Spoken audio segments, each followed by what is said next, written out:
1971 সালের মার্চ মাসের গণহত্যা নিয়ে ইন্ডিয়া আওয়ামী লীগ যে বয়ান বা ন্যারেটিভ তৈরি করে এতদিন জাতিকে গিলাইছে সেটা হইতেছে 70 সালের নির্বাচনে আওয়ামী লীগ কেন্দ্রীয় এবং প্রাদেশিক উভয় নির্বাচনেই সংখ্যাগরিষ্ঠ আসন জয়লাভ করছে।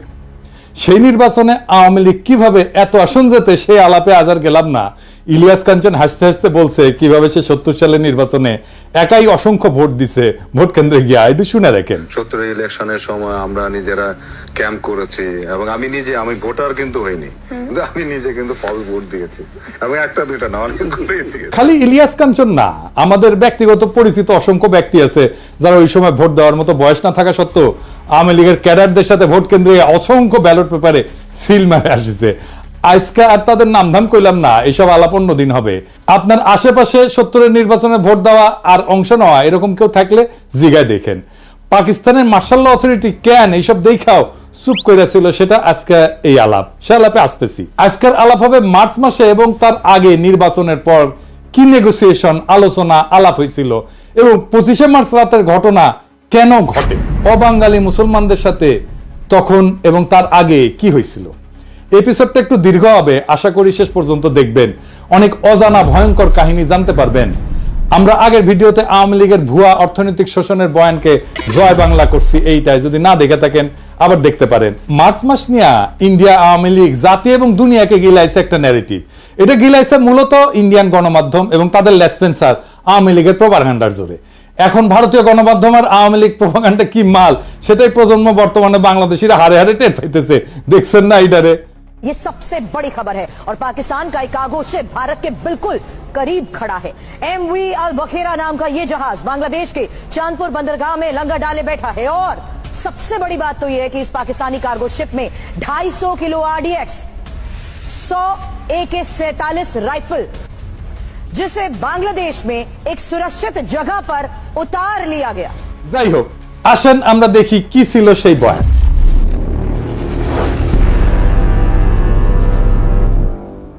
সেই বয়ান বলে 1970 সালের ডিসেম্বর মাসে পাকিস্তানের নির্বাচনে আওয়ামী লীগ সংখ্যাগরিষ্ঠ আসন পায়। আওয়ামী লীগের বিজয় দেখা পশ্চিম পাকিস্তানের শাসক গোষ্ঠী ভীত সন্ত্রস্ত হইয়া পড়ে। তারপরে ক্ষমতা হস্তান্তরে তারা তালবাহানা শুরু করে।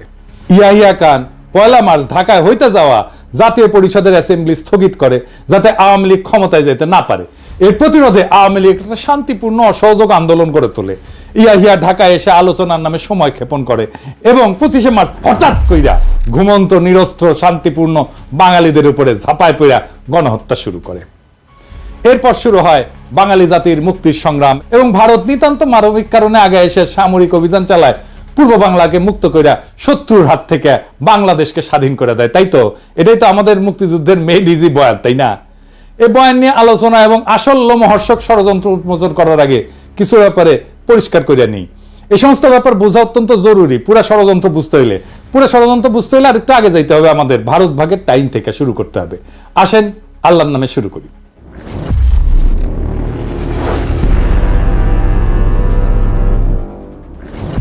1947 সালে পাকিস্তান এবং ভারত ব্রিটিশ সাম্রাজ্যের ডোমিনিয়ন হিসেবে স্বাধীনতা লাভ করে। ডোমিনিয়ন আর রিপাবলিকের মধ্যে পার্থক্য হচ্ছে ডোমিনিয়ন কার্যত স্বাধীন হইলেও সেটা ব্রিটিশ সাম্রাজ্যের অংশ। একটা ডোমিনিয়নের রাষ্ট্রপ্রধান ইংল্যান্ডের রাজা বা রানী, তবে ডোমিনিয়নের পার্লামেন্ট বা আইনসভার স্বাধীনতা আছে। তারা যদি চায় তাদের আইনসভা নিজেদেরকে রিপাবলিক ঘোষণা কইরা ইংল্যান্ডের সাথে সম্পূর্ণভাবে সম্পর্ক সেট করতে পারে, তখন তাদের নিজস্ব রাষ্ট্রপ্রধান থাকবে। ভারত 1950 সালে নিজেদের সংবিধান রচনা করে রিপাবলিক ঘোষণা করে। পাকিস্তান 1956 সালে সংবিধান রচনা করে রিপাবলিক ঘোষণা করে। পরে ব্রিটিশ সাম্রাজ্য ডোমিনিয়ন শব্দ বাদ দিয়া কমনওয়েলথ শব্দ চালু করে। এখন অনেক দেশ আছে যারা ডোমিনিয়নের মতো, যেমন কানাডা, অস্ট্রেলিয়া, নিউজিল্যান্ড। এই সমস্ত দেশের রাষ্ট্রপ্রধান ইংল্যান্ডের রাজা বা রানী। পাকিস্তানের 56 সালের সংবিধান 1958 সালের 8ই অক্টোবর তৎকালীন পাকিস্তানের রাষ্ট্রপ্রধান প্রেসিডেন্ট ইস্কান্দার মির্জা, উনি বাংলার মানুষ ছিলেন, কিন্তু উনি রদ কইরা মার্শাল ল জারি করে। মার্শাল ল জারি করলে সংবিধান রদ করতে হয়। এখানে একটা জিনিস খেয়াল করেন, মার্শাল ল যদি সংবিধানকে রদ করতে পারে তাইলে মার্শাল ল সংবিধানের চাইতে বড়। আসলেই তাই। আসল কথাটা হইতেছে হিম্মত, হ্যাডমই আসল, ক্ষমতাই আসল, সংবিধান তারপরে। যাই হোক, আলাপে আসি। কেন ইস্কান্দার মির্জা সংবিধান রদ কইরা মার্শাল ল দিল?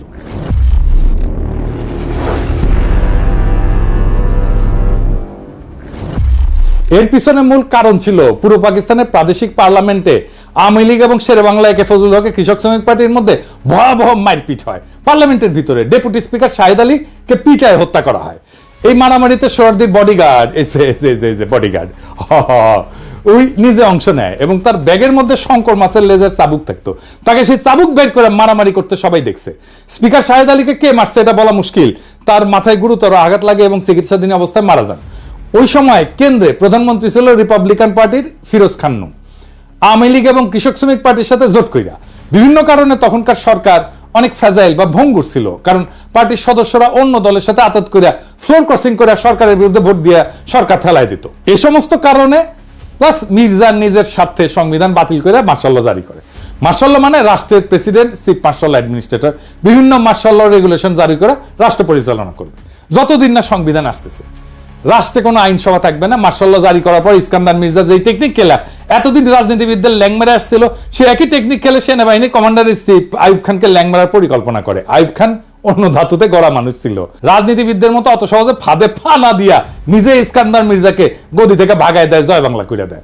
আইয়ুব খান মার্শাল ল দিয়া দেশ পরিচালনা করে। এরপর 1962 সালে সংবিধান প্রণয়ন করে।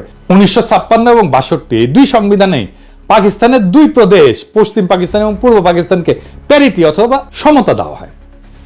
এর মানে হইতেছে পাকিস্তানের কেন্দ্রীয় আইনসভার দুই প্রদেশ থেকে সমান সংখ্যক আইনসভার সদস্য থাকবে।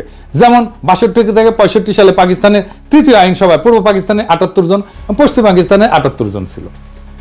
65 থেকে 69 সালেও পাকিস্তানের চতুর্থ আইনসভায় উভয় প্রদেশ থেকে 78 জন করে মোট 156 জন ছিল। এই প্যারিটির ফর্মুলার পিছনে একটা ইতিহাস আছে, এটা একটু জানি আসি।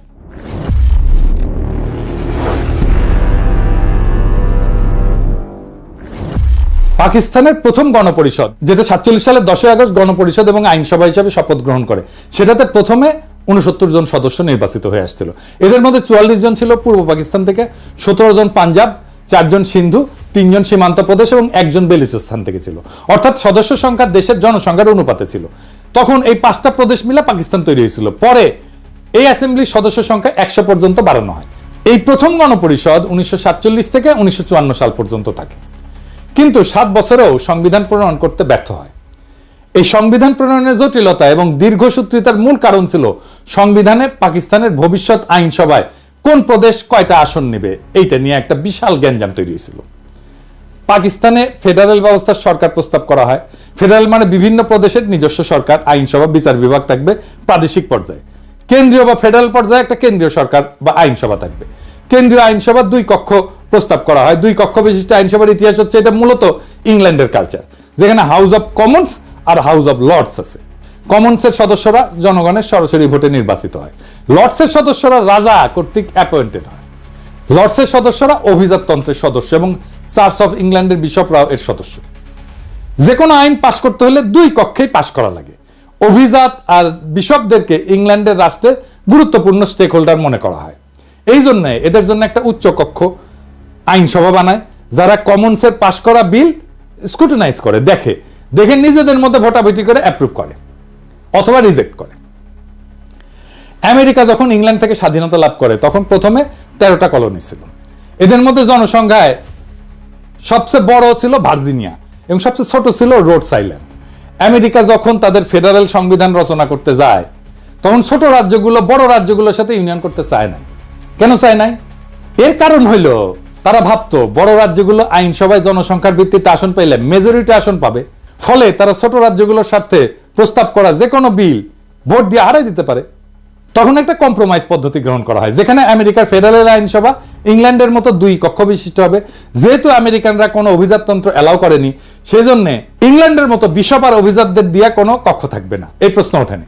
2 কক্ষের নিম্ন কক্ষ হাউস অব রিপ্রেজেন্টেটিভ এর আসন সংখ্যা জনসংখ্যার অনুপাতে ডিস্ট্রিবিউট করা হবে। উচ্চ কক্ষ অথবা সিনেটের মধ্যে প্রত্যেক রাজ্যের সমান সংখ্যক আসন, অর্থাৎ ছোট রাজ্য বড় রাজ্য সবার জনসংখ্যা যাই হোক সবার 2টা করে আসন। যে কোনো বিলই 2 কক্ষে পাশ হইতে হবে যদি সেটা আইন হইতে হয়। সিনেট তাহলে আমেরিকার জনগণের প্রতিনিধিত্ব করে না, তারা প্রতিনিধিত্ব করে আমেরিকার প্রত্যেকটা রাজ্যের জনগণের প্রতিনিধি, হাউস অব রিপ্রেজেন্টেটিভ। তাহলে জনগণের প্রতিনিধি কারা? জনগণের প্রতিনিধি হচ্ছে হাউস অব রিপ্রেজেন্টেটিভ। আমেরিকার সংবিধান জনগণ ছাড়া প্রত্যেকটা রাজ্যকেও নিজেদের ফেডারেল স্ট্রাকচারের স্টেক হোল্ডার মনে করে। যেহেতু সিনেটে সবার সমান আসন, এর জন্য ছোট মাইনরিটি রাজ্যগুলো তার আপত্তি না করে বড় রাজ্যগুলোর সাথে ইউনিয়ন করে ইউনাইটেড স্টেটস অফ আমেরিকা গড়ে তোলে। তো পাকিস্তানে প্রথমে 2টা কক্ষ প্রস্তাব করা হয়। নিম্ন কক্ষ প্রদেশগুলোর জনসংখ্যার ভিত্তিতে আসন সংখ্যা বিতরণ করা হয়, ঠিক আমেরিকার মতো। পাকিস্তানের প্রদেশগুলোকে যদি ক্রমিক অনুসারে সাজায়, তাহলে জনসংখ্যা সবচেয়ে বেশি পূর্ব বাংলার, তারপরে পাঞ্জাব, তারপরে সিন্ধু, তারপরে সীমান্ত প্রদেশ, তারপরে বেলুচিস্তান। আর উচ্চ কক্ষ প্রদেশগুলো প্রতিনিধিত্ব করবে, প্রত্যেকটা প্রদেশের সমান সংখ্যক আসন থাকবে, সিনেটের মতো, ঠিক আমেরিকার মতো। যে কোনো বিল উভয় কক্ষে পাশ হইতে হবে। সব প্রদেশ এই প্রস্তাবে রাজি হয়। রাজি হয় না কে? বাঙ্গুরা, এই মুজিবেরা। তারা দাবি করে উভয় কক্ষে জনসংখ্যার অনুপাতে হইতে হবে। তাতে যারা উভয় পক্ষে মেজরিটি থাকে, তাদেরকে যতই বোঝানোর চেষ্টা করা হয় উভয় কক্ষে যদি জনসংখ্যার অনুপাতে হয়, তাহলে 2টা কক্ষের দরকার কি, একটা কক্ষ হইলেই তো হয়। সোহরাওয়ার্দী বডিগার্ডের মাথায় এর চাইতে গারপেলি বুদ্ধি আর আসার কথা। আর একটা কক্ষই যদি হয়, প্রদেশগুলোর যদি রিপ্রেজেন্টেশন নাই থাকে, তাহলে ফেডারেল সরকার ব্যবস্থা, প্রত্যেকটা প্রদেশের আলাদা সরকার, আইনসভার দরকার কি? একটা একক কেন্দ্রীয় সরকার ব্যবস্থা থাকলেই তো হয়, যেখানে আইনসভা জনসংখ্যার ভিত্তিতে হবে এবং একটা লেয়ারের সরকার থাকবে। যেমন চীন একটা লেয়ারের সরকার, একটা কেন্দ্রীয় শাসনের দেশ, এটার ইংরেজিতে কয় ইউনিটারি দেশ। এখানে প্রদেশগুলোর আলাদা সরকার বা আইনসভা নাই। তো বাঙ্গুদের যদি মেজরিটি এতই প্রিয় হয়, তারা ইউনিটারি সরকার নিক, দেশে কোনো প্রাদেশিক সরকার থাকারই দরকার নাই। কিন্তু বাঙ্গুরা অনর, তারা কিছুতেই বুঝবেন না। তারা ফেডারেল নিবে, প্রাদেশিক সরকার রাখবে, কেন্দ্রে 2টা কক্ষ রাখবে, আবার 2টাতেই মেজরিটি নিবে। মানে পুরো মামা বাড়ির আবদার। আমি নায়িকার মতো সুন্দর মাইয়া চাই, সেই মাইয়া আবার রন্ধন কর্মে সুনিপুণা হবে, কাজের বুয়ার মতো কাজ করবে, পরিপিঠে হয়ে সাইজা থাকবে, বাপের একমাত্র কন্যা হবে, শ্বশুরের অগাধ ধন সম্পদ থাকবে, গাইতে জানবে, নাচতে জানবে, মানে তার সব লাগবে। পশ্চিম পাকিস্তানের নিশ্চয়ই ভাবিছিল কিসে পইলাম কোদা। তো বাঙ্গুদের এই গর্তমির জন্য পাকিস্তানের সংবিধান প্রণয়ন প্রায় পুরা 9 বছর আটকাইছিল। এই 9 বছর মানে 47 থেকে 56 পর্যন্ত পাকিস্তান ডোমিনিয়ন হিসেবে থাকে। এবং ব্রিটিশ আমলে গভর্নমেন্ট অফ ইন্ডিয়া অ্যাক্ট, 35-এর ইন্ডিয়ান ইন্ডিপেন্ডেন্স অ্যাক্ট এবং 47-এর এই 2টা আইনকে সংবিধান হিসেবে গ্রহণ করে অপারেট করে। পরে বাঙ্গুদের বোঝানোর জন্য, মানানোর জন্য 56 সালে প্যারিটি ফর্মুলা প্রপোজ করা হয়, যেটাতে পাঞ্জাব, সিন্ধু, সীমান্ত আর বেলুচিস্তান মিলে পশ্চিম পাকিস্তান এবং পূর্ব বাংলাকে পূর্ব পাকিস্তানের 2টা প্রদেশ হিসেবে গঠন করা হয়। উভয় প্রদেশের জনসংখ্যার অনুপাত 50-এর কাছাকাছি, একদিকে 56%, একদিকে 44%। যেহেতু উভয় প্রদেশের সমান আসন, যাতে কেউ কাউকে ডমিনেট করার প্রশ্ন না ওঠে, সবাই সমান সমান। যেহেতু এই প্রস্তাবে পশ্চিম অঞ্চল পাকিস্তানের 4টা প্রদেশ মিলে একটা ইউনিট গঠন করা হয়, তাই প্রস্তাবের নাম হয় 1 ইউনিট প্রপোজাল। এই প্রস্তাবে সব দল রাজি হয়। তৎকালীন আওয়ামী লীগ ও সোহরাওয়ার্দীর নেতৃত্বে এই প্রস্তাবে রাজি হয়, ফলে এটা গৃহীত হয় এবং এইভাবে পাকিস্তানের 56 সালে সংবিধান প্রণয়ন করা হয়। আইয়ুব খান যখন 62 সালে সংবিধান প্রণয়ন করেন, তখন উনি কেন্দ্র এবং রাজ্যগুলোর মধ্যে এই সম্পর্ককে বহাল রাখেন। এই ইস্যুটা একটা সেটেলড ইস্যু ছিল। আইয়ুব খান এটা আর নড়চড় করেন নাই। এখানে একটা তথ্য উল্লেখ করা যায় যে বাংলাদেশ বিচ্ছিন্ন হয়ে যাওয়ার পর পাকিস্তানে কিন্তু সংবিধান তৈরি করতে একদম সময় লাগে নাই। ওদের পাঞ্জাব মেজরিটি প্রদেশ হওয়া সত্ত্বেও পাঞ্জাবিরা কিন্তু বাঙ্গুদের মতো মামা বাড়ির আবদার করে নাই। বর্তমান পাকিস্তানের আইনসভার 2টা কক্ষ, নিম্ন কক্ষ ন্যাশনাল অ্যাসেম্বলি আর উচ্চ কক্ষ সিনেট। নিম্ন কক্ষ জনসংখ্যার অনুপাতে আসন আর উচ্চ কক্ষে প্রত্যেকটা রাজ্যের সমান সংখ্যক আসন। পাঞ্জাবিরা বাঙ্গুদের মতো হাউকাউ করে নাই যে তাদের উভয় কক্ষতেই মেজরিটি দিতে হবে। এইবার শুরু হয় ষড়যন্ত্রকারীদের খেলা। 1962 সালে ভারত মাতা চীনের সাথে সরাসরি যুদ্ধ জড়ায় পড়ে। যুদ্ধটা হয় ভারতের 2 দিকের সীমান্তে, উত্তর পূর্ব এবং উত্তর পশ্চিম। উত্তর পূর্ব দিকে ভারত এবং চীন উভয়ে বর্তমান অরুণাচল প্রদেশকে সম্পূর্ণ নিজের বলে দাবি করে। উত্তর পশ্চিমের লাদাখের একটা অংশ, যেটার নাম আকসাই চীন, সেটাকেও তারা নিজেদের এলাকা বলে দাবি করে। ভারত মাতা বেশি কনফিডেন্ট হইয়া চীনের এলাকায় সৈন্য নিয়ে ঢুকে যায়। ভাবছিল চীনারা ভারত মাতার সৈন্য দেখলে পালাবে, চীনারা না পালায় উল্টা হামলা করে। ফলে ভারত পুরা অরুণাচল প্রদেশ, আকসাই চীন উভয় অঞ্চল যুদ্ধে সম্পূর্ণভাবে হারায়। আসামের ভিতরে চীনা বাহিনী ঢুকে পড়ে। চীনের কাছে ভীষণ মার খাওয়ার পরপরই ভারত 1965 সালে পাকিস্তানের সাথে যুদ্ধ জড়ায় পড়ে। কাশ্মীরে ভারতের বিরুদ্ধে বিদ্রোহে পাকিস্তান আর্মির সাহায্যের ফলে ভারতের দখলকৃত কাশ্মীরে সামরিকভাবে বেসামাল হয়ে পড়ে। Pakistan army 1 September operation grand slam নামে একটা সামরিক অভিযান পরিচালনা করে। ফলে কাশ্মীরের ভিতরে ভারতীয় আর্মি অত্যন্ত নাজুক পরিস্থিতির সম্মুখীন হয়। এখানে উল্লেখ করা যায় যে এই গ্র্যান্ড স্ল্যামের কমান্ডার ছিল তৎকালীন মেজর জেনারেল ইয়াহিয়া খান। তাদের আত্মসমর্পণ ঠেকাইতে মরিয়া ভারত 6 সেপ্টেম্বর আন্তর্জাতিকভাবে রিকগনাইজ বর্ডার ক্রস করে লাহোরের দিকে হামলা করে, কিন্তু সমস্ত শক্তি নিয়ে। কাশ্মীরের বর্ডার এইটা বিতর্কিত বর্ডার, আন্তর্জাতিকভাবে রিকগনাইজ না, কিন্তু লাহোরে ভারতের সীমান্ত থেকে মাত্র 18 মাইল দূরে হওয়া সত্ত্বেও ভারত সর্বশক্তি নিয়ে করা এই আক্রমণ ব্যর্থ হয়। পাকিস্তান আর্মির লাহোরের বাইরে ভারতের আক্রমণকে সফলভাবে প্রতিরোধ করে এবং যুদ্ধবিরতির আগ পর্যন্ত পুরো 18 দিন ভারতীয় বাহিনীকে ঠেকায় রাখে। কে ঠেকায় রাখছিল জানেন? কে ঠেকায় রাখছিল ওইখানে? পাকিস্তানি আর্মির কারা? ইস্ট বেঙ্গল রেজিমেন্ট, বাংলাদেশের ইস্ট বেঙ্গল রেজিমেন্ট। জি, আমাদের ইস্ট বেঙ্গল রেজিমেন্ট লাহোরকে রক্ষা করছিল ইস্ট বেঙ্গল রেজিমেন্ট, এবং এই লাহোরকে রক্ষা করার সৈনিক ছিল জিয়াউর রহমান। এই জন্য জিয়াউর রহমান পাকিস্তানের বীরত্ব সূচক খেতাব পায়। আবার উল্টো দিকে কসুর সেক্টরে পাকিস্তান আক্রমণ চালায়, ভারতের খেমকারান শহর দখল করে নেয়। ভারত জম্মু থেকে শিয়ালকোটের দিকেও আক্রমণ করে। শিয়ালকোট বর্ডার থেকে মাত্র 12 মাইল দূরত্ব থাকা সত্ত্বেও এখানে ভারতীয় বাহিনী ব্যর্থ হয়। পাকিস্তানি আর্মি সফলভাবে তাদের সেই আক্রমণকে শিয়ালকোটের বাইরেই প্রতিহত করে। এই শিয়ালকোটের ডিফেন্সে গুরুত্বপূর্ণ ভূমিকা পালন করে তৎকালীন একটা ব্রিগেডের কমান্ডার। কে ছিল? ব্রিগেডিয়ার আমির আব্দুল্লাহ নিয়াজি। এই নিয়াজি 1971 ইস্টার্ন সেক্টরের কমান্ডার ছিল। তৎকালীন পাকিস্তান আর্মির সফলতা নিয়ে আন্তর্জাতিক মহল এবং গণমাধ্যমে সাড়া পড়ে যায়। অবশেষে জাতিসংঘের ডাকে সাড়া দিয়া ভারত 20 সেপ্টেম্বর দ্রুত যুদ্ধবিরতি প্রস্তাবে রাজি হয়। পাকিস্তান এরপর অনিচ্ছা সত্ত্বেও 23 সেপ্টেম্বর যুদ্ধবিরতিতে রাজি হয় এবং ফলে যুদ্ধ সমাপ্তি ঘটে। ভারত মাতা কিন্তু 47 সালে স্বাধীনতা লাভের পর থেকে উপমহাদেশে ব্যাপকভাবে সামরিক আগ্রাসন চালাইছে বিভিন্ন এলাকায়। কোথায় কোথায় আসেন একটু দেখি। ভারত 1948 সালে 82,000 বর্গমাইল এলাকার নিজামশাহী হায়দ্রাবাদ রাজ্য আক্রমণ করে এটাকে দখল করে নেয়, নিজের রাজ্য ঘোষণা করে। ওই অভিযানের নাম ছিল অপারেশন পোলো। ভারত তার স্বাধীনতা লাভের পর 1947 থেকে 48 সালে জম্মু কাশ্মীর 16,309 বর্গমাইল, 1948 সালে জুনাগড় রাজ্য 3,337 বর্গমাইল, 1948 সালে নিজামশাহী হায়দ্রাবাদ রাজ্য 82,698 বর্গমাইল, 1961 সালে গোয়া রাজ্য 1,429 বর্গমাইল, 1971 সালে পূর্ব পাকিস্তান 57,320 বর্গমাইল, 1975 সালে সিকিম রাজ্য 2,740 বর্গমাইল, সর্বমোট 1,62,405 বর্গমাইল এলাকা সামরিক অভিযান চালায় দখল করে, যেটার পরিমাণ জার্মানি অথবা পোল্যান্ডের এরিয়া থেকেও বেশি। এর মধ্যে 1,05,084 বর্গমাইল এরিয়াকে নিজের সাথে অফিসিয়ালি যুক্ত করে নেয়, অ্যানেক্স করে নেয়, রাজ্য বানায়। বাকি পূর্ব পাকিস্তানের 57,000 বর্গমাইলকে একটা ক্লায়েন্ট স্টেট হিসেবে রাখে প্রথমে মুজিব এবং পরে হাসিনার সময়।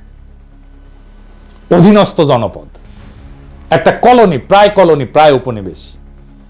এছাড়া ভারত মাতা 1962 সালে তিব্বত দখল করতে গিয়ে চীনাদের হাতে মাইর খায়। 87-90 সালে শ্রীলঙ্কাতে মাতব্বরি করতে গিয়ে সামরিক বাহিনী পাঠায়, পরিণামে তামিল বিদ্রোহের আত্মঘাতী হামলায় রাজীব গান্ধীকে উড়ায় জয় বাংলা করে দেয়।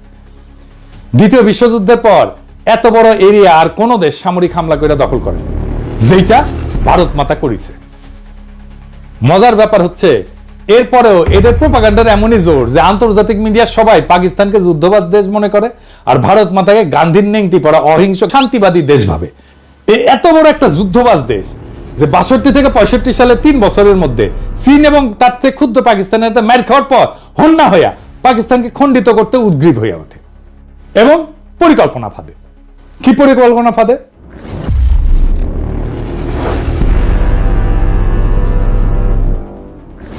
সে তাদের এজেন্ট শেখ মুজিব সোহরাওয়ার্দীর বডিগার্ডের মাধ্যমে ঠিক করে 65 সালে যুদ্ধের পর 6 দফাকে উপস্থাপন করে। ভারত পাকিস্তানের যুদ্ধ হয় 65 সালের সেপ্টেম্বর, মুজিব 6 দফা উত্থাপন করে 66 সালের ফেব্রুয়ারিতে। কিরকম মজার একটা কাকতালীয় ব্যাপার, তাই না? তাই না এডিটর সাহেব? মেলা দিন পরে কাউয়ার কথা মনে আসলো। কাউয়ার সাউন্ড দেবেন না? জোরে দেন, আরো জোরে, আরো জোরে। হয়েছে। কাকতালীয় তাই কাউয়ার সাউন্ড, বুঝছাও? 6 দফা এবং এর মধ্যে পাকিস্তানের অর্থনৈতিক শোষণের ভুয়া বয়ানকে আমাদের আগের এপিসোডে আমরা বিস্তারিত আলোচনা করে সেই বয়ানকে জয় বাংলা করে দিছি না? ভারতীয় এজেন্টরা আগে থেকেই প্রস্তুত ছিল এটা নিয়ে। গত এপিসোডে 6 দফা প্রণেতাদের মুখোশ উন্মোচন করা হয়েছে। আজকে আর একজন মুখ্য চরিত্রের মুখোশ উন্মোচন করা হবে। তার নাম সিরাজুল আলম খান। সিরাজুল আলম খান ঢাকা বিশ্ববিদ্যালয়ের ছাত্রলীগের মধ্যে ভারতীয় এজেন্ডা বাস্তবায়নে 60-এর দশকের প্রথম থেকেই কোমর বেঁধে নামে পড়ে। 71 সালের মার্চ মাস পর্যন্ত সমস্ত আলোচনা ভণ্ডুল করা এবং গৃহযুদ্ধ লাগানোর পিছনে তার অনেক ভূমিকা আছে। সে পূর্ব পরিকল্পনা মতো গৃহযুদ্ধ লাগানোর জন্য সর্বাত্মক চেষ্টা করে যাতে তার গুরু ভারত সামরিক অভিযান চালানোর একটা অজুহাত খুঁজে পায়। এই সিরাজুল আলম সম্পর্কে একটা অত্যন্ত গুরুত্বপূর্ণ তথ্য হচ্ছে উনি ছিলেন এক ভারতীয় রয়্যাল এজেন্টের অত্যন্ত ঘনিষ্ঠ এবং শিষ্য।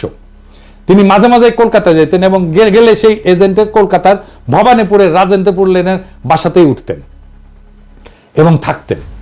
সেই এজেন্টের কলকাতায় বাড়ি ছাড়াও বাংলাদেশেও বাড়ি ছিল এবং তিনি বাংলাদেশের নাগরিকও ছিলেন। আওয়ামী লীগের সংসদ সদস্য ছিলেন এবং আওয়ামী লীগের সংসদ সদস্য হিসেবে ৭৩-এর কারচুপির নির্বাচনে তৎকালীন বাকেরগঞ্জ 14 আসন, বর্তমানে পিরোজপুর 1 আসন, যেটা বর্তমানে আল্লামা দেলোয়ার হোসেন সাইদির আসন, ওইখানে এমপি নির্বাচিত হয়েছিলেন। শেখ মুজিব জয় বাংলা হয়ে যাওয়ার পরে ৭৫-এ সে ব্যক্তি আবার ইন্ডিয়া চলে যায়। তার নাম চিত্তরঞ্জন সুতার। এবার আসেন চিত্তরঞ্জন সুতারকে একটু চিনা নেই।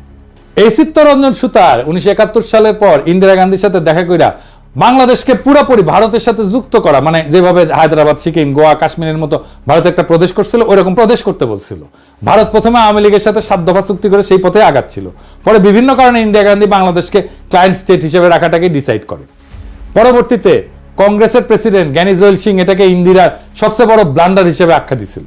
আমাকে শেখ হাসিনাকে যখন এই ব্যাপারে ব্যক্তিগতভাবে প্রশ্ন করা হয়, মেজর আশরাফ তার এনটিভি সাক্ষাৎকারে বলেন, তার ছোট বোন রেহানা আমার স্ত্রীর ক্লাসমেট ছিল। এই বিষয়গুলো নিয়ে তার প্রতি একটা শ্রদ্ধা আমার ছিল এবং সেই শ্রদ্ধা হিসাবে তাকে আমি রিসিভ করেছি, not as an official duty but এই কারণেই। এবং ওনাকে আমার বাসায় নিয়ে এসেছি, উনি এসেছেন আমার বাসায়, খেয়েছেন। একটি ঘটনা যখন থেকে তার প্রতি আমি একদম অসন্তুষ্ট হয়ে যাই, তার প্রতি আমার বিরাগ আমার জন্মগ্রহণ করে সৃষ্টি হয়, সেটা হচ্ছে সেই সময় আপনার যদি মনে থাকে বিচিত্রা বলে একটা সাপ্তাহিক পত্রিকা ছিল, শাহাদত হোসেন উনি ছিলেন তার এডিটর। জয়েল সিং বলে নামে একজন ভারতীয় প্রেসিডেন্ট ছিলেন। তার টার্মস যখন এক্সপায়ার হয়ে যায় তখন ওই জয়েল সিং এর সঙ্গে, জ্ঞানী জয়েল সিং, তার সঙ্গে আমাদের শাহাদত সাহেব একটা ইন্টারভিউ নিয়েছিলেন। তো বাংলাদেশ ভারতের সম্পর্কের উপর আলোকপাত করতে যেয়ে জয়েল সিং সাহেব বলেছিলেন, the greatest blunder of India was to have withdrawn the troops from Bangladesh 1971। এটা শাহাদত সাহেবকে বলেছিলাম। আমি যখন এটা পড়ার পর আমার মনটা খুব খারাপ হয়েছে যে কিভাবে এইরকম একটা উক্তি করতে পারে।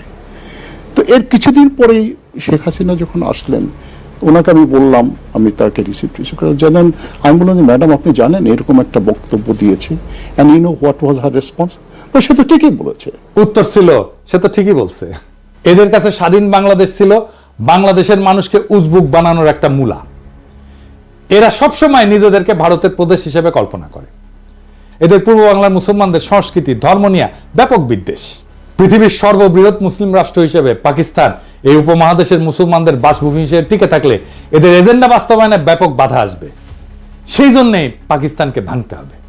পরে চিত্তরঞ্জন সুতার আবার বাংলাদেশে ফিরে আসে এবং কালিদাস বৈদ্যের সাথে বঙ্গভূমি আন্দোলন গড়ে তোলে ইন্ডিয়ার সাহায্য নিয়ে। এই প্রজন্ম বঙ্গভূমি আন্দোলন সম্পর্কে জানে না। কি ছিল সেই বঙ্গভূমি আন্দোলনে?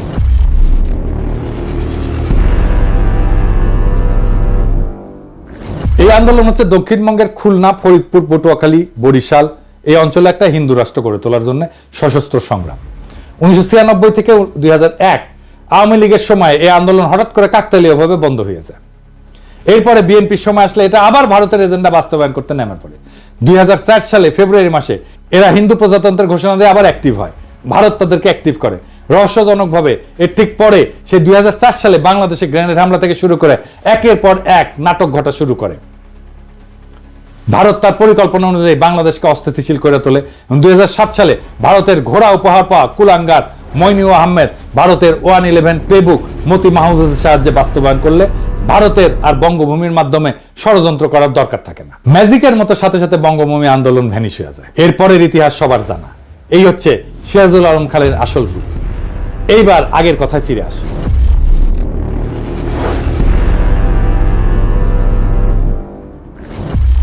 6 দফা প্রণয়নের মাধ্যমে পাকিস্তানের একটা সেটেলড ইস্যু, কেন্দ্র, প্রদেশ এবং আন্তঃপ্রদেশ সম্পর্ক, এটাকে আবার ভারতের মদদে পুনরুজ্জীবিত করা হয়। প্রথম পয়েন্টটাই ছিল পাকিস্তান একটা ফেডারেল স্টেট হবে, প্রাদেশিক সরকার থাকবে, কিন্তু সেখানে আইনসভার একমাত্র জনসংখ্যার অনুপাতে আসন বিন্যাস হবে। আওয়ামী লীগ আরো দাবি তোলে 1 ইউনিট ভেঙে দিয়া পশ্চিম পাকিস্তানকে অরিজিনাল 4টা প্রদেশে ভাগ করতে হবে। এর ফলে আইনসভায় 2 প্রদেশের মধ্যে কোনো প্যারিটি বা সমতা থাকবে না। কিন্তু অন্য সব ফেডারেল দেশের মতো আইনসভায় আওয়ামী লীগ প্রদেশগুলোরও কোনো প্রতিনিধিত্ব রাখতে দেবে না। তারা ভারতীয় এজেন্ডা অনুযায়ী মাওবাড়ির আবদার তুলে দেশকে আবার অস্থিতিশীল করে তোলে। আইয়ুব খানের গভর্নর মোনায়েম খান এর জন্য মুজিবকে ডিফেন্স অফ পাকিস্তান রুলসের অধীনে গ্রেপ্তার করিয়া জেলে পাঠায়। 6 দফা আন্দোলন কিছু সময়ের জন্য ধামাচাপা পড়ে যায়, ভারত আবার অন্য রাস্তা দেখতে থাকে। তারা আরেক ভারতীয় এজেন্ট খুঁজে বের করে, এই ব্যক্তিটার নাম হইতেছে লেফটেন্যান্ট কমান্ডার মোয়াজ্জেম হোসেন, একদম টিপিক্যাল বাঙ্গু কমিউনিস্ট প্রগতিশীল, আমাদের বর্তমান যুগের লাকি আক্তারের মতো। ছাত্র জীবনে কমিউনিস্ট পার্টি এবং র্যাডিক্যাল বামপন্থী আন্দোলনে জড়িত থাকার ফলে তার শিক্ষা জীবন ব্যাহত হয়। পরে কোনো মতে ইন্টারমিডিয়েট পাশ করে পাকিস্তান নৌবাহিনীতে যোগ দিয়ে ষড়যন্ত্রমূলক কার্যকলাপ চালায় যেতে থাকে। ইনি আগরতলা ষড়যন্ত্রকারীদের মুখ্য অর্গানাইজার। আগরতলা ষড়যন্ত্র যে সত্য ছিল এবং ছোটবেলার আওয়ামী বয়ান এবং পাঠ্যপুস্তকে এটাকে মিথ্যা মামলা বলে চালানো হইলেও আওয়ামী লীগের ডেপুটি স্পিকার এবং অন্যতম ষড়যন্ত্রকারী আসামি শওকত আলী 2011 সালে একটা বই লেখে, সত্য মামলা আগরতলা। মোয়াজ্জেম ভারতীয় দূতাবাসের একজন কর্মকর্তা পিএন ওঝার সাথে দেখা করে অস্ত্র, টাকা এবং পরিকল্পনা সাহায্য চায়। তাদের পরিকল্পনা অনুযায়ী পূর্ব পাকিস্তানের সেনানিবাসগুলোতে 2009 সালে বিডিআর বিদ্রোহের মতো বিদ্রোহ সংগঠিত করা হবে, এটাই পরিকল্পনা ছিল। সেনানিবাসে অস্ত্রাগারগুলো লুট করে এই বিদ্রোহ ছড়ায় দেওয়া হবে, এরপর বিডিআর এর মতো হত্যাকাণ্ড চালানো হবে। এটাই ছিল আগরতলা ষড়যন্ত্র মামলা।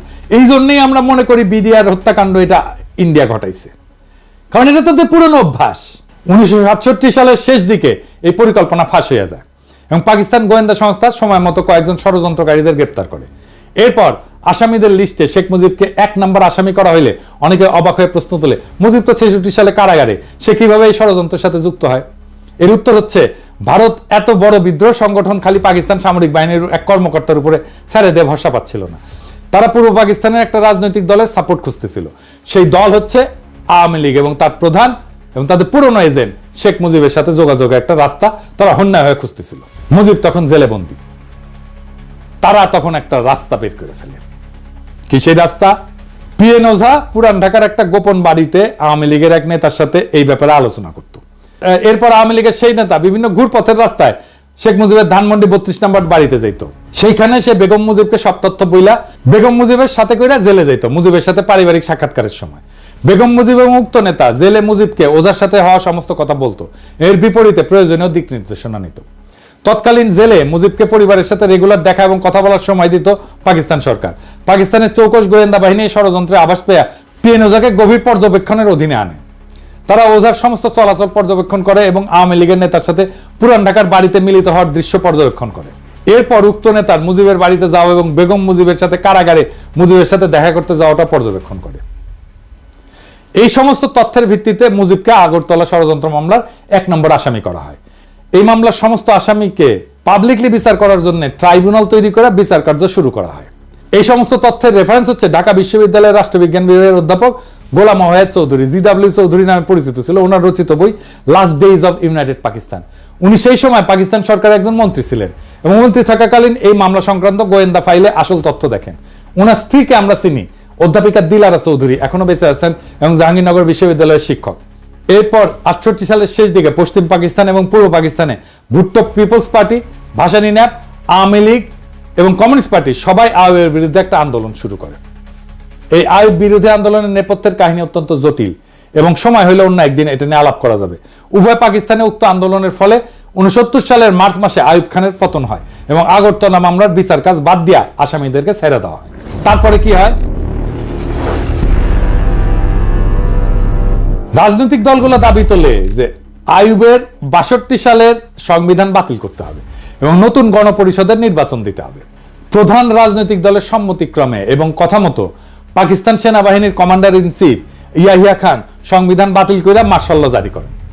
দেশে এত উত্তেজনা অবসান ঘটানোর জন্য এবং আওয়ামী লীগের বারবার এই উত্তেজনা এজিটেশন এটা বন্ধ করার জন্য ইয়াহিয়া খান স্থির করেন ওরা যেসব মা বাড়ির আবদার তুলছে ওইসব মেনে নেওয়া, যাতে পাকিস্তান অখণ্ড থাকে, টিকে থাকে। পুরানা ভারতীয় মাল শেখ মুজিব ইয়াহিয়ার সাথে আলোচনা করে তাকে ব্লাব দিয়া বুঝান যে 6 দফা খালি নির্বাচনী প্রচারণা, এটা স্বাধীনতার দাবি না। তারা গণপরিষদের মেজরিটি আসন পেলেও পাকিস্তান অখণ্ড থাকে এমন সংবিধান প্রণয়ন করবে। এর ফলে ইয়াহিয়া খান আওয়ামী লীগকে ফ্রি হ্যান্ড দেন রাজনীতিতে। 70 সাল থেকে নির্বাচনী প্রচারণা শুরু হয়। 70 সালের মার্চ মাসে আসন্ন গণপরিষদ নির্বাচনের জন্য একটা presidential decree legal framework order 1970 জারি করেন।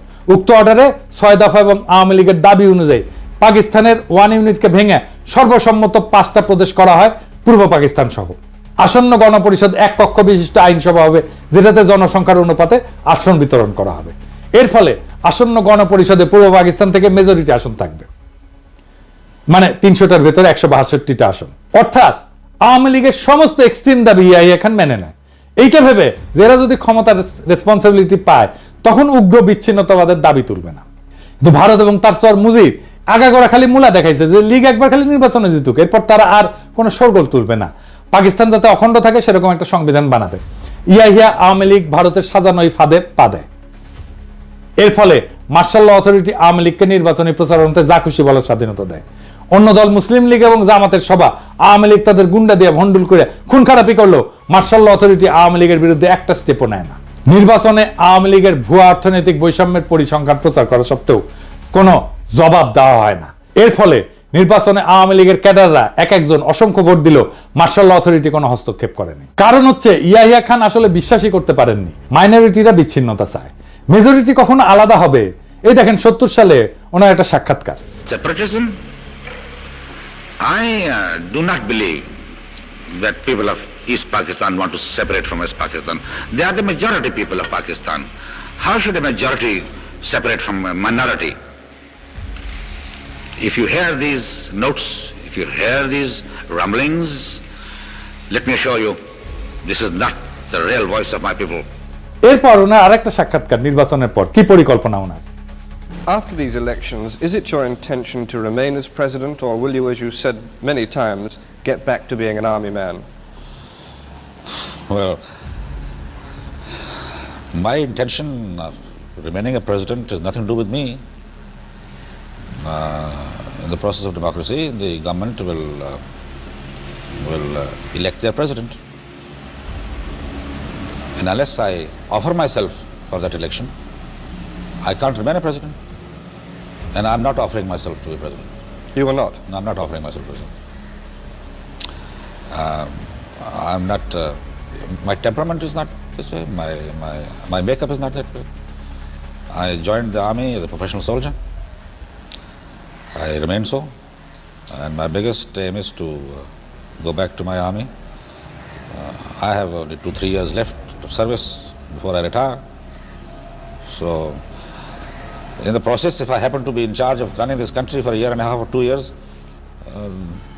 that perhaps will be an additional satisfaction to me that I have done some service to the nation also in restoring democracy back to them as a soldier. But apart from that, I'm quite clear on the subject. Of course, one can't tell from time to time, as I was saying the other day in the press conference, that if God forbid my second phase of the plan, which is making of the constitution, I'll do my damnedest to bring it about. If it doesn't come about, martial law will have to continue. My duty then remains. But then I'm not going to remain and forget everything. I'll have to think again as to other methods and processes of bringing about democracy. By another election, or by a referendum to the nation, something is which I would not even contemplate now, think about. I'm hoping this will go through. Does that answer your question? উনি 23শে March 1971 পর্যন্ত এই ধারণা পোষণ করতেন। ওনাকে আগেও অনেকে সতর্ক করছিল যে মুজিবের এই সমস্ত টোপ না গিলতে। মুজিব আগরতলার সাথে প্রত্যক্ষভাবে জড়িত। ইয়াহিয়া সেই সমস্ত সতর্কবার্তা উড়ায় দেয়, এই বলে যে ক্ষমতার রেসপন্সিবিলিটি পাইলে শেখ মুজিব এবং লীগ এই সমস্ত উগ্র দাবি থেকে সরে আসবে। যখন 23শে মার্চ মুজিব এবং লীগ ফাইনাল সংবিধানের রূপ দেখায়, যেটাতে দেশকে ভাগ করে সব আলাদা, নাম আলাদা, একটা দেশের বদলে দুর্বল কনফেডারেশন, কিন্তু পশ্চিম পাকিস্তান থেকে করের টাকা দিয়া বাংলাদেশ তাদের ডেফিসিট পূরণ করবে, সেটা দেখার পর উনি উপলব্ধি করেন আওয়ামী লীগ আসলে ভারতের মদদে সব সময় একটা বিচ্ছিন্নতা চাইছে এবং পুরা সময় তাকে ধোঁকা দিছে।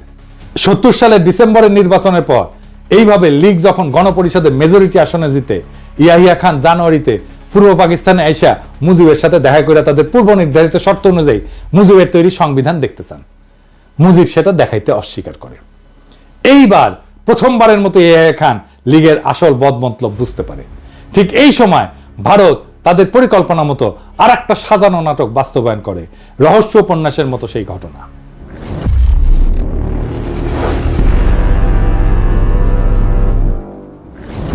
কাশ্মীরের শ্রীনগর থেকে 2 জন কাশ্মীরি যারা রয়ের এজেন্ট হিসেবে কাজ করত, ভারতীয় এয়ারলাইন্সের একটা ফকার প্লেন নাম গঙ্গা হাইজ্যাক করে লাহোরে নিয়ে যায়। সেখানে সব যাত্রীকে ছেড়ে দিয়া প্লেনটা ধ্বংস করে ফেলে। প্লেনটা খুব পুরাতন ছিল এবং অলরেডি সেটাকে সার্ভিস থেকে উইথড্র করা হয়েছিল, কিন্তু হাইজ্যাকিং এর কিছুদিন আগে আবার প্লেনটাকে ফ্লাইটে নামানো হয়। ভারত কেমন সিফা দেখেন, মানে নিজেদের একটা বাতিল করা পুরানো বিমান বিসর্জন দেয় এইভাবে দিয়া অন্যের যাত্রা ভঙ্গ করে। পাকিস্তানের তদন্ত কমিশনে ভারতের এই ষড়যন্ত্র প্রকাশ পায়। ভারত এই সুতা ধইরা ভারতের উপর দিয়ে পাকিস্তানের বিমান চলাচল বন্ধ করে দেয়। এর উদ্দেশ্য ছিল আওয়ামী লীগ যাতে নির্ভয়ে তাদের দেওয়া পরিকল্পনা বাস্তবায়ন করে এবং ইয়াহিয়ার সাথে কোনো সমঝোতা না করে। ইয়াহিয়া যদি 6 দফা মেনে নেয়, তারপরেও ফেব্রুয়ারি মাসে ইয়াহিয়া খান সংখ্যাগরিষ্ঠ দলের প্রধান হিসেবে মুজিবকে রাজধানী ইসলামাবাদে ডাকলে মুজিব বেয়াদবের মতো রাষ্ট্রপ্রধানের কাছে যেতে অস্বীকার করে।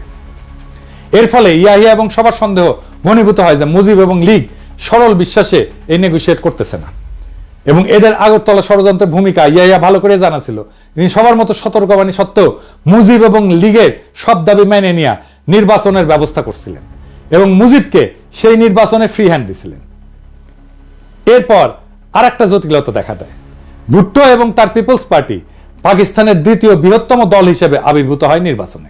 ইয়াহিয়া প্রস্তাব দেয় যে সংবিধানের মতো গুরুত্বপূর্ণ বিষয় গ্রহণ করার সময় রাজনৈতিক দলগুলোর ভিতরে একটা ঐক্যমত থাকা উচিত। একটা ব্রড কনসেনসাস না থাকলে কোনো সংবিধানই মজবুত হবে না। প্রত্যেক দশকে একটা দেশের সংবিধান পাল্টানো সেই দেশের স্ট্যাবিলিটির জন্য ক্ষতিকর। মুজিব সাফ বইলা দেয় যে আওয়ামী লীগ খালি একাই সংবিধান তৈরি করবে, তারা মেজরিটি পার্টি, কারোর সাথে ঐক্যমত করবে না। ঠিক বিএনপির মতো তারা বলে নির্বাচিত সংসদ সংস্কার করতে পারবে, তার মানে নির্বাচনে তারাই জিতবে, তারাই সংস্কার করবে, আর কেউ না। ভারত এবং তাদের দেশীয় এজেন্টরা এই সময় অত্যন্ত অ্যাক্টিভ ভূমিকা রাখে যাতে পাকিস্তানের সবাই লীগের 6 দফা মেনে নিলেও লীগ একটার পর একটা দাবি তুলে সমঝোতার পথ একবারে বন্ধ করে দেয়। এইটা নিয়ে ফেব্রুয়ারি মাসে আরেকটা অচল অবস্থা শুরু হয়। ইয়াহিয়া মার্চের 1 তারিখে ঢাকায় জাতীয় পরিষদের সভা ডাকছিলেন, কিন্তু ফেব্রুয়ারিতে এই অচল অবস্থার কোনো মীমাংসা না হয় ভুট্টো এবং পিপলস পার্টি অ্যাসেম্বলিতে আসার জন্য ঢাকাতে আসতে অস্বীকার করে। তাদের বক্তব্য ছিল মুজিব তো আগেই বলছে লীগ মেজরিটি পার্টি হিসেবে একাই সংবিধান বানাবে, তাদের এই মাইনরিটির কথা যদি নাই শোনা হয় তাহলে তাদের আর কষ্ট করে অ্যাসেম্বলিতে আসার দরকার কি। মুজিব লীগের বানানো সংবিধান কাউকে দেখাবেও না, কাজে অত্যন্ত যুক্তিসঙ্গত ভাবেই সবাই ধরে নেয় এরকম মার্কা মারা একজন ভারতের এজেন্ট অ্যাসেম্বলিতে ভারতের প্রচারণা মতো যেই সংবিধান বানাবে সেটাতে খালি পূর্ব পাকিস্তান না, পশ্চিম পাকিস্তানের রাজ্যগুলোর ভিতরেও এমন সংঘর্ষ তৈরি করবে যাতে পুরো পাকিস্তান এক ঢিলে জয় বাংলা হয়ে যায়। এর আভাস 71 ফেব্রুয়ারিতেই পাওয়া যায়। আওয়ামী লীগের আদর্শিক গুরু বাঙ্গু বাম প্রগতিশীলদের সংগঠন, ভারতের বিশিষ্ট লেসপেন্সার কমিউনিস্ট পার্টির ছাত্র সংগঠন ছাত্র ইউনিয়ন, আমাদের শাহবাগী লাঠির সংগঠন ফেব্রুয়ারি মাসে তাদের জরুরি কাউন্সিল মিটিং এ 14 দফা প্রণয়ন করে। এর মধ্যে সবচেয়ে গুরুত্বপূর্ণ দফা হচ্ছে আসন্ন সংবিধানে পাকিস্তানের যে মূল 5টা ভাষাভাষী জাতির অবস্থান, উহাদের সকলকে পাকিস্তানের ফেডারেশন হতে বিচ্ছিন্ন হইয়া স্বতন্ত্র স্বাধীন সার্বভৌম রাষ্ট্র গঠনের অধিকার সহ পূর্ণ আত্মনিয়ন্ত্রণের অধিকার দিতে হবে। চিন্তা করেন, অথচ এই ছাত্র ইউনিয়ন করা আমাকে মতি মাহফুজের কাছে যদি ভারতের উত্তর পূর্ব অঞ্চলের স্বাধীনতার কথা বলা হয়, 7 সিস্টারের স্বাধীনতার কথা বলা হয়, তারা তেলে বেগুনে জ্বলে ওঠে। ক্রমশই ব্যাপার স্পষ্ট হয়ে উঠতে থাকে যে লীগের আসল উদ্দেশ্য খালি পূর্ব পাকিস্তান না, সম্পূর্ণ পাকিস্তানকে ধ্বংস করা। এদেরকে যতই কনসেশন দেওয়া হচ্ছে এরা একটার পর একটা দাবি তুলতেই আছে এবং এরা যে বাস্তবে ভারতের জন্য পাকিস্তান ধ্বংস করতে উদ্গ্রীব সেটা বর্ণনা আমার গত এপিসোডে করছি 6 দফা প্রণয়নকারীদের মুখোশ উন্মোচনে। এখানে উল্লেখ করা যায় যে মুজিব এবং লীগ যদি পাকিস্তানকে অখণ্ড স্ট্রং রেখে কোনো সংবিধান বানায় সেটা দেখাই তো ভুট্টোর বাপেরও সাধ্য ছিল না মুজিব এবং লীগের ক্ষমতা যাওয়া ঠেকানো। সেই সময় পশ্চিম পাকিস্তানের সাধারণ মানুষের কিরকম মনোভাব ছিল তার একটা উদাহরণ দেখাচ্ছি, অধ্যাপক সাজ্জাদ হোসেনের বই থেকে, তার 71 স্মৃতি থেকে উদ্ধৃত করতেছি। মুজিব যদি একাই সংবিধান বানাতে চায় সেটাতেও ইয়াহিয়া এবং পশ্চিমে কোনো আপত্তি ছিল না, সেটা যদি পাকিস্তানকে ধ্বংস না করে। কিন্তু মুজিব তার তৈরি সংবিধানের খসড়া স্বাভাবিক কারণেই ভারতের প্ররোচনায় দেখাতে অস্বীকার করে। রাজনৈতিক দলগুলোর ভিতর ঐক্যমতের অভাব এবং মুজিবের আচরণের কারণে ইয়াহিয়া 1 মার্চ অ্যাসেম্বলি স্থগিত ঘোষণা করে। এরপর শুরু হয় ভারতের মদদে অন্তিম খেলা। এর পরের বিবরণ শুনলে আপনার শরীরের রক্ত হিম হয়ে যায়।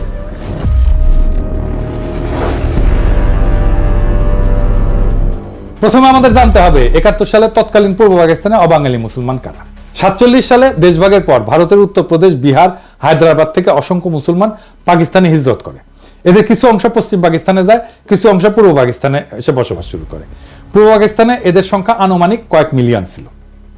এছাড়া পূর্ব পাকিস্তানের দেশের অন্যান্য জেলা থেকেও পাঞ্জাব, পশতু, সিন্ধি ইত্যাদি প্রদেশ এবং জেলার মানুষ এসে চাকরি, ব্যবসা বাণিজ্য ইত্যাদি কারণে বসবাস শুরু করে। চাকমা রাজা ত্রিদিব রায় তার বই দ্য ডিপার্টেড মেলোডিতে লোমহর্ষক সব ঘটনার বিবরণ দিচ্ছেন। সেসব ঘটনা তার এলাকার লোকজন চাক্ষুষ দেখছেন। তার বইয়ের এই পাতার বিবরণ দেখেন। এছাড়া রাজা মার্চের প্রথম দিকে ঢাকায় অবস্থান করছিলেন আসন্ন আইনসভায় যোগদানের উদ্দেশ্যে। ঢাকার ঘটনা উনি নিজে প্রত্যক্ষ করছেন। মার্চ মাসে ৩-৪ তারিখের রাতে আওয়ামী ক্যাডাররা চিটাগাংয়ের পাহাড়তলির কাছে একটা অবাঙালি মুসলমান কলোনি ফিরোজ শাহ কলোনিতে রাতের গভীরে আগুন লাগায় দেয়। সেটাতে ওই রাতে কলোনির ৭০০ বাড়িঘর পুড়ে ছাই হয়ে যায় এবং সেখানে ঘুমায় থাকা পরিবারের পরিজনে সবাই আগুনে পুড়ে মারা যায়। ৭০০ বাড়িতে বাচ্চা সহ একটা পরিবারে গড়ে ৬ জন করে হইলেও ৪,৫০০ মানুষ, কল্পনা করলেও অবাক। এরপর আরো কাণ্ড দেখে, যারা ওই অগ্নিকাণ্ডের সময় বাড়ি থেকে বের হয়ে বাঁচতে পারছিল, আওয়ামী লীগের গুন্ডারা তাদেরকে বাইরে ঘিরে হত্যা করে। শহরের অন্য এলাকায় আরো ৩০০ অবাঙালি মুসলমানকে ওই রাতেই হত্যা করা হয়। এই ঘটনার পরেও ইয়াহিয়া খান নেগোশিয়েট করার চেষ্টা করছেন। আর্মি অধিকাংশ সময় ব্যারাকেই ছিল। এসবের পরে ইয়াহিয়া ২৫ তারিখ পর্যন্ত নেগোশিয়েট করতে চাইছেন। এরপর খালি চিটাগাং না, খুলনাতে একই সময় লীগ অবাঙালি মুসলমানদের দোকানপাট, বাড়িঘর লুটপাট, অগ্নিসংযোগ করা শুরু করে। এর ফলে ৫৭ জন নিহত হয়। ঢাকাতে এই সময় অবাঙালি মুসলমানদের দোকানপাট, বাড়িঘর, অগ্নিসংযোগ এবং লুটপাট করা হয় দেদারসে। শহরের বিভিন্ন জায়গায় চেকপোস্ট বসায় তাদের থেকে টাকা পয়সা, সোনা দানা প্রকাশ্যে লীগের গুন্ডারা ছিনতাই করতে থাকে। গুলিস্তানে নাচ সিনেমা হল, গুলিস্তান সিনেমা এবং একটা চীনা রেস্তোরাঁ ছিল এক অবাঙালি ভদ্রলোকের, নাম দোসানি। সবকিছু রাতারাতি পুড়ায় দেওয়া হয়। ফার্মগেটে কিছু অবাঙালি মুসলমানদের বাসাও পুড়ে দেওয়া হয়। এছাড়া ঢাকা শহরে অসংখ্য জায়গায় বিভিন্ন ধরনের হামলা, অগ্নিসংযোগ, অবাঙালিদের রাস্তায় থামায় জিনিসপত্র লুটপাট করা শুরু হয়। ৩রা মার্চেই ১০০ বেশি নিহত এবং আহত বা অবাঙালি মুসলমানদের ঢাকা মেডিকেল হসপিটালে নেওয়া হয়। দেখছেন একই রকম ২৪-এ একই কাজ করছে আওয়ামী লীগ, একই কাজ করছে। এত সব প্রভোকেশনের পরেও আর্মি কিছুই করে নাই। ইয়াহিয়া নিজে ঢাকায় এসে নেগোশিয়েট করার চেষ্টা করছে। এমনকি আর্মির এক ক্রিটিক পর্যন্ত পাকিস্তান আর্মির ডিসিপ্লিনের প্রশংসা করছে ওই সময়। দেখেন, চট্টগ্রাম, রাঙ্গামাটির আরো অনেক লোমহর্ষক ঘটনা চাকমা রাজা প্রত্যক্ষ করছেন। আসেন সেগুলো একটু দেখি। লীগের গুন্ডারা মার্চের শেষে অবাঙালিদের জড়ো করে হত্যা করা শুরু করে। কাপ্তাই বিদ্যুৎ কেন্দ্রে মোটর লঞ্চে বিশাল সংখ্যক অবাঙালি মুসলমান নারী এবং শিশুদেরকে জড়ো কইরা খাগড়াছড়ির দিকে নিয়ে রওনা দেয়। প্রতিমধ্যে নারীদেরকে ক্রমাগত ধর্ষণ করা হয়। কিছুদিন পর খাগড়াছড়ি পৌঁছায় সবাইকে ট্রেন্সের পাশে দাঁড় করায় গুলি করে হত্যা করা হয়। একজন আহত মানুষ বেঁচে জঙ্গলে পালায় যায়, সেখানে চাকমারা তাকে সেবা শুশ্রূষা করে। তার কাছ থেকে এই সমস্ত ভয়ঙ্কর কাহিনী শোনে চাকমারা। রাঙামাটির বাঙালি সাব ডিভিশনাল অফিসার, যে দেখতে নিরীহ প্রকৃতির এক ৫০ মানুষ ছিলেন, সেই কাপ্তাইতে এক পাকিস্তানি অফিসারের স্ত্রীকে কিডন্যাপ কইরা সবশেষে দয়া পরবশ হয়ে তাকে হত্যা করা হয়। রাজার এলাকায় পুলিশের রিজার্ভ ইন্সপেক্টর ছিল একজন মুহাজির বিহারি। তাকে তার স্ত্রী এবং ১০ বছরের কন্যার সাথে হত্যা করা হয়। চাকমারা রাতের বেলায় গুলির শব্দ শুনে পরের দিন সকালে যখন খোঁজ করতে যায়, গিয়ে এদের লাশ পায়। ছোট মেয়েটির মৃতদেহ কপালে হাত দিয়ে পড়েছিল। কপাল থেকে হাত সরাইলে ওইখানে গুলির ছিদ্র পাওয়া যায়। নুরুজ্জামান খান নামে এক মহৎ হৃদয়ের পাঠান ছিল, ওখানে বসবাস করত এবং চাকমা বাঙালি সবার কাছে জনপ্রিয় ছিল। সবাইকে বিপদে সাহায্য করত। তাকেও বাঙ্গু বিদ্রোহীরা ধরে নিয়ে গুলি করে হত্যা করে। এবার ব্রাহ্মণবাড়িয়ার একটা ঘটনা দেখেন। ব্রাহ্মণবাড়িয়াতে এক সাংবাদিক চাক্ষুষ ৮২ অবাঙালি শিশুর মৃতদেহ এবং ৩০০-র মতো প্রাপ্তবয়স্কের মৃতদেহ দেখেন, যাদেরকে বাঙ্গু এবং লীগের গুন্ডারা এবং বিদ্রোহীরা হত্যা করে ফেলে রেখে যায়। ময়মনসিংহে একটা অবাঙালি কলোনির ৫০০০ জনের মধ্যে মাত্র ২৫ জন জীবিত ছিল, সবাইকে খুন করে ফেলে। একজন অ্যাসিস্ট্যান্ট পোস্টমাস্টার তার পরিবার হারানোর কথা বলতে বলতে কান্নায় ভেঙে পড়ে। আর্মি যখন ময়মনসিংহে মুভ করে, তখন এক মসজিদের ইমাম, যে তার মসজিদে ১৫০০ নারী শিশুকে আশ্রয় দিয়েছিল, তাদেরকে উদ্ধার করে। এসব অপরাধ অধিকাংশ করছে আওয়ামী লীগের ক্যাডারেরা। এইরকম এক পার্সি পরিবারের ঘটনা আছে, যারা বেনাপোলের দিকে পালায় যাচ্ছিল, যাদেরকে আওয়ামী বাঙ্গুরা পুরা পরিবার সহ হত্যা করে। বগুড়ার সান্তাহারে হাজার হাজার অবাঙালিদের হত্যা করা হয়েছে, সেসবের সাক্ষী এখনো জীবিত। যশোরে এই ভদ্রলোককে আওয়ামী বাঙ্গুরা হত্যা করে। এই মৃতদের ছবি পাকিস্তান আর্মির বর্বরতা বলে চালায় দেওয়া হয়। এরপরে দেখেন একটা ভয়ঙ্কর দৃশ্য। এই ছবিটা বিখ্যাত নিউজউইক পত্রিকায় ১২ এপ্রিল ১৯৭১ সালে প্রকাশিত হয়েছিল। ছবিতে একদল আওয়ামী বাঙ্গু একজন পাকিস্তানি সিএসপি অফিসার তাকে হত্যা কইরা তার মাথা কেটে ক্যামেরার সামনে পোজ দিতেছে। ভদ্রলোকের নাম ছিল ওয়াকার নাসিম বাট। কুষ্টিয়ার দিকে পোস্টেড ছিলেন। মার্চের সময় যখন দেশে অরাজকতা, এইটা দেখে সবাই যখন চলে যাচ্ছিল, উনি ওনার অফিসেই ছিলেন। কল্পনাও করতে পারেন নাই ওনার নিজের দেশের মানুষ বিনা কারণে ওনাকে হত্যা করবে।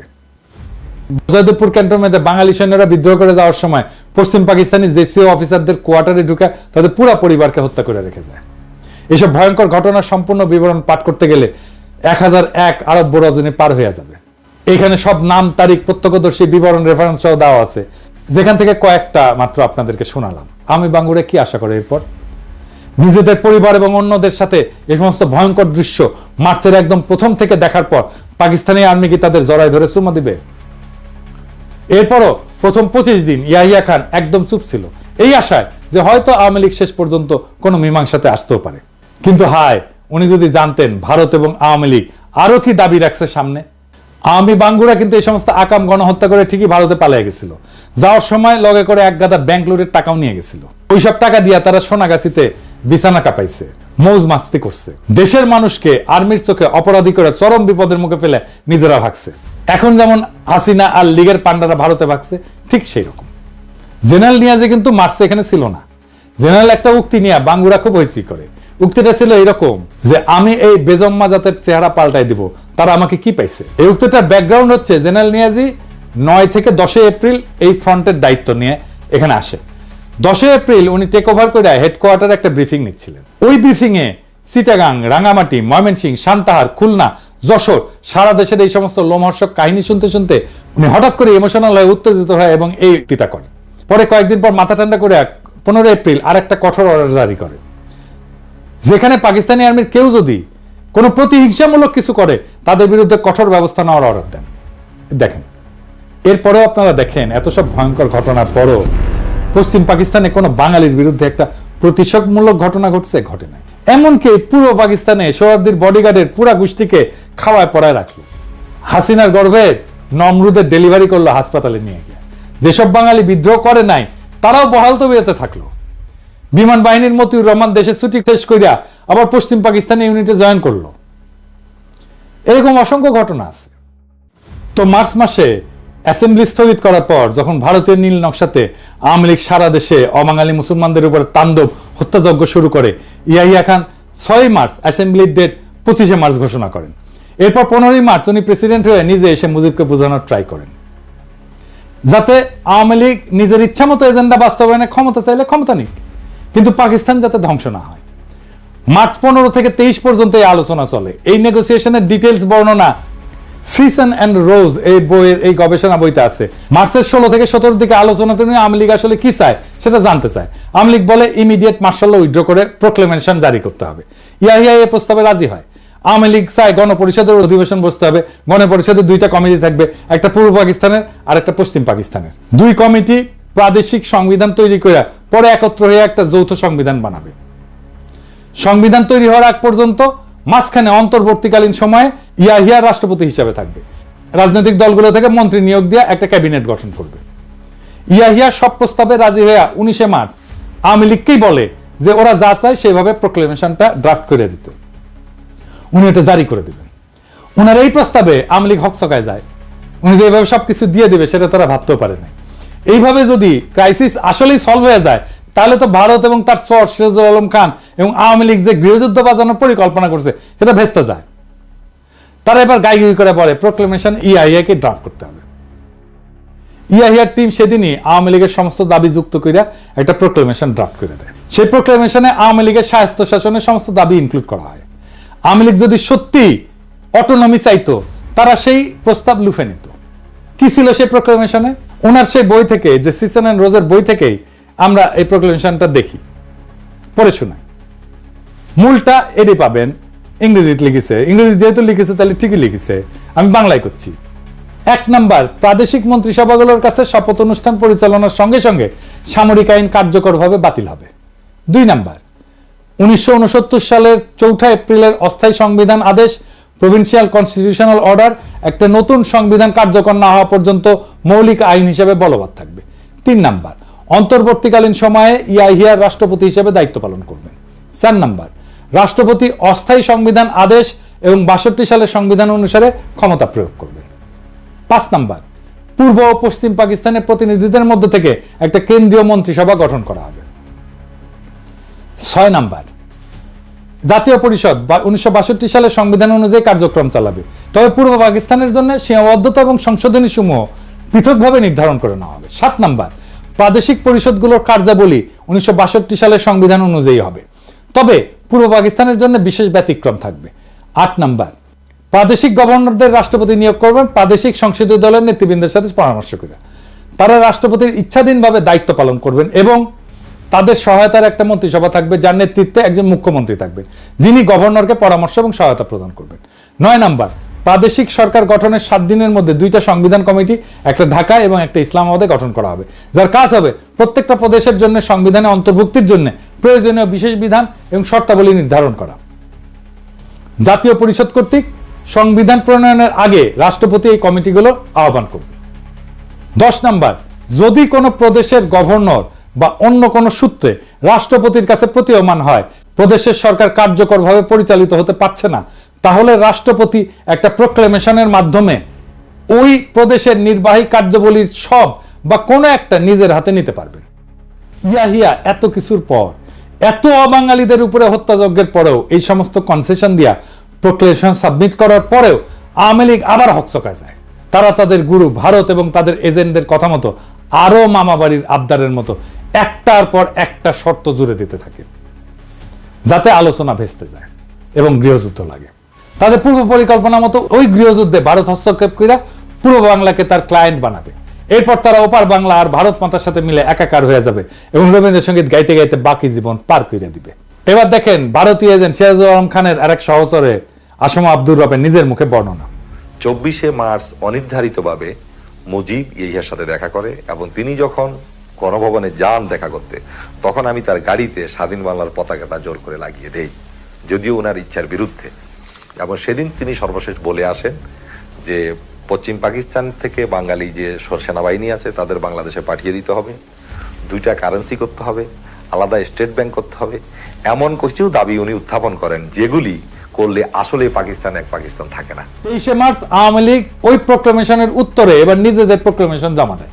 সেখানে তারা পাকিস্তান রাষ্ট্রভাঙের সমস্ত পয়েন্ট, পাকিস্তানকে এক দুর্বল কেন্দ্রীয় ব্যবস্থা, এমনকি দেশের নাম পর্যন্ত চেঞ্জ করে কনফেডারেশন পাল্টায় তাদের প্রস্তাব সাবমিট করে। একটা কনফেডারেশন হচ্ছে 2টা স্বাধীন দেশের মধ্যে সম্পর্ক, কিন্তু তারা সামার পশ্চিম পাকিস্তানের কর থেকে নিজেদের ডেফিসিট বা ঘাটতি পূরণের পয়েন্ট বহাল রাখে। খালি একবার ঠান্ডা মাথায় ভাবেন প্রস্তাবটা। লীগ এবং তাদের লেসপেন্সার সবসময় পশ্চিমাদের গালিগালাজ করবে, তাদের নামে ভুয়া শোষণের বয়ান ফেরি করবে। এরপর তারা দেশকে দুর্বল এবং কয়েক খণ্ডে ভাঙার পরিকল্পনা করবে শত্রু দেশের সাথে মিলা। এই সমস্ত সত্ত্বেও তারা পশ্চিম পাকিস্তান থেকে তাদের করের টাকা নিয়ে নিজেদের ঘাটতি পূরণ করবে। কি মজার ব্যাপার! আওয়ামী লীগ এবং এদের নিজের লেসপেন্সাররা কত বড় জাউরার জাউরা, কত বড় সামারের সামার, সেটা কল্পনাতীত। এই সমস্ত দাবির ফলে আওয়ামী লীগের এবং ভারতের আসল রূপ অবশেষে ইয়াহিয়ার সামনে দিবালোকের মতো পরিষ্কার হয়। সারা দেশে মার্চ মাস থেকে ভারতীয় এবং আওয়ামী মদতে অবাঙালি মুসলমানদের উপরে শুরু হয় ব্যাপক লুটপাট এবং হত্যাযজ্ঞ। এরপরেও আওয়ামী লীগের মামাবাড়ির আবদারের অটোনমির সমস্ত দাবি মেনে নেয়া ইয়াহিয়া প্রোক্লেমেশন জারি করতে রাজি হয়, যাতে দেশ এক থাকে। পূর্ব পাকিস্তান যদি বেশি টাকা চায় নিক। এরপরেও আওয়ামী ভারতীয় ষড়যন্ত্রকারীদের হাউস না মেটার ফলে তারা একের পর এক আজগুবি দাবি তুলতেই থাকে। তারা খালি পূর্ব পাকিস্তান না, পশ্চিম পাকিস্তানের সমস্ত প্রদেশকেও বিচ্ছিন্ন করে দিতে চায়। সারা দেশে প্রকাশ্যে পাকিস্তানের পতাকা পুরানো হচ্ছে। এই সমস্ত লোমহর্ষক ঘটনার পরিপ্রেক্ষিতে ইয়াহিয়া খান 23শে মার্চ রাতের বেলা সিদ্ধান্ত নেন অপারেশন সার্চলাইট চালানোর। কি হয়েছিল সেই অপারেশন এবং 9 মাসের যুদ্ধে আসলেই কি হয়েছিল, কোন পক্ষ কত মানুষ হত্যা করছে, সেসব আলাপ আরেকদিন হবে। এবার আসি শেষ আলাপে। কয়েকদিন আগে হাসিনা ভারতের দালাল গণশত্রু জসিম পাকিস্তানের কাছে দাবি উত্থাপন করছে যে পাকিস্তানকে 71-এর জন্য ক্ষমা চাইতে হবে। ক্ষমা যদি চাওয়াই লাগে সেটা সর্বপ্রথম চাবে আওয়ামী লীগ আর ইন্ডিয়া। আওয়ামী গুন্ডা আর ভারতের এজেন্টদের মাধ্যমে 25শে মার্চের অনেক আগেই এদেশে অবাঙালি মুসলমানদের উপরে ব্যাপকভাবে বিডিআর হত্যাযজ্ঞের চাইতো নৃশংসভাবে হত্যাকাণ্ড হয়েছে, জেনোসাইড হয়েছে, গণহত্যা হয়েছে।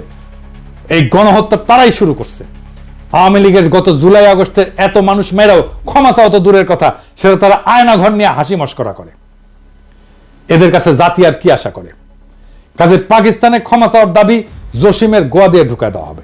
আর পাকিস্তানের বিরুদ্ধে ভুয়া অর্থনৈতিক বৈষম্যের বয়ান আমরা আগের এপিসোডে জয় বাংলা করে দিছি।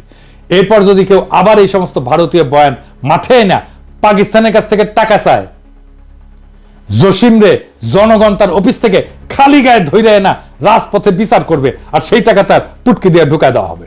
এদেশে যাদেরকে আটকে পড়া পাকিস্তানি বলা হয়, প্রত্যেককে বাংলাদেশের নাগরিকত্ব এবং পাসপোর্ট দিতে হবে। ক্যাম্প থেকে বের করে দেশের যে কোনো প্রান্তে বসবাস করার অধিকার দিতে হবে।